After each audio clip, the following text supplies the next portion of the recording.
चल रे भोपळ्या टुणूक टुणूक गोष्ट। एका घनदाट जंगल होते। गर्द झाडी, आंबा, फणस आणि अनेक प्रकारच्या झाडा झुडपांनी ते जंगल पूर्णपणे आच्छादले गेले होते। इतके की अगदी दिवसाही सूर्याची किरणे जंगलाच्या आतमध्ये पोहोचणे शक्य होत नसे। त्यामुळे पशु पक्षी आणि हिंस्त्र प्राण्यांचा वावर जंगलात मोठ्या प्रमाणात वाढला होता। जंगलाच्या थोड्याच अंतरावर माणसांची वस्ती होती। जंगलातील वाघ, लांडग्यांमुळे त्या वस्तीतील माणसं जीव मुठीत घेऊन जगत असत। त्याच वस्तीत एक म्हातारी राहत होती। तिच्या मुलीचं लग्न झाल्यापासून ती एकटीच राहत होती। तिला आपल्या मुलीची खूप आठवण यायची। म्हाताऱ्या आजीबाईने एक दिवस आपल्या लेकीकडे जाऊन तिला भेटायचं ठरविले। पण अडचण ही होती की तिच्या लेकीचं घर होतं जंगलांच्या पलीकडे। लेकीला भेटण्यासाठी तिला जंगलाच्या वाटेने जावं लागत असे। पण म्हातारी धीट होती। तिने आपल्या लेकीला भेटायचा निश्चय केला आणि न घाबरता ती भयानक जंगलाच्या दिशेने लेकीला भेटायला निघाली। झप झप पावलं टाकत म्हातारी चालत होती। वाटेत तिला भेटला एक लांडगा। तो म्हणाला, "आई म्हातारे, भूक लागली मला, मी खातो आता तुला." म्हातारी मनातून खूप घाबरली पण तिने तसे दाखवले नाही। ती म्हणाली, "माझ्यात खायला आहेच काय? नुसती हाडे, लेकीकडे जाईन, 4 दिवस राहीन, तू रोटी खाईन, जाडजूड होऊन येईन, मग तू मला खा." लांडगा म्हणाला, "तू बोलत तर खरं आहेस, पण लवकर ये हां, मी वाट पाहीन." म्हातारी म्हणाली, "अगदी खरं." लांडग्यांनी तिला जाऊ दिलं। म्हातारी पुढे निघाली। मग तिला भेटला एक वाघ। तो म्हणाला, "म्हातारे, खातो आता तुला."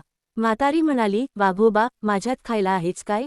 नुसती हाडे, लेकीकडे जाईन, 4 दिवस राहीन, तूप रोटी खाईन, जाडजूड होऊन येईन, मग मला खा." वाघ म्हणाला, "बरं बरं, पण लवकर परत ये हो." म्हातारी म्हणाली, "अगदी खरं." वाघाने तिला जाऊ दिलं। म्हातारी लेकीकडे गेली, थोडे दिवस राहिली, तूप रोटी खाऊन जाडजूड झाली। मग लेकीला म्हणाली, "मुली, आता मी घरी जाते ग." लेक म्हणाली, "आई, आणखी 4 दिवस राहा ना."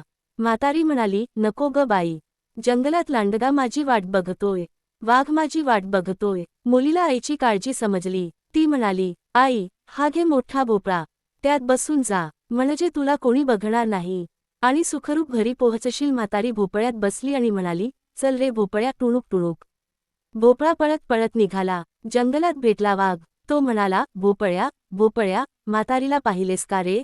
भोपळ्यातून म्हातारी म्हणाली, "म्हातारी बितारी मला नाही ठाऊक, चल रे भोपळ्या टुणूक टुणूक." भोपळा जोरात पळत सुटला। वाघाला संशय आला, तोही भोपळ्याच्या मागे पळत सुटला। वाटेत भेटला लांडगा। त्याने भोपळ्याला अडवले, म्हातारीला बाहेर काढले। मग म्हणाला, "म्हातारे, मला फसवतेस काय? आता मी तुला खाणार." एवढ्यात वाघही तिथे आला। तो म्हणाला, "मीच खाणार म्हातारीला." लांडगा म्हणाला, "मी खाणार." वाघ म्हणाला, "मी खाणार." दोघांचे भांडण जुंपले। ते पाहून म्हातारी गुपचूप भोपळ्यात बसली आणि म्हणाली, "भोपळ्या टुणटुणूक." वाघ आणि लांडगा भांडत बसले आणि म्हातारीचा जीव वाचला। चल रे भोपळ्या टुणूक टुणूक गोष्ट सारांश। वाघ आणि लांडग्यापुढे आपला काय आता टिकाऊ लागणार नाही हे म्हातारीला कळून चुकले होते। संकटात असताना देखील आजीबाईला भन्नाट युक्ती सुचली। युक्तिफूल ठरून देखील वाघ आणि लांडग्याची जेव्हा लढाई सुरू झाली तेव्हा म्हातारीने धूम ठोकली आणि स्वतःचे प्राण वाचवले।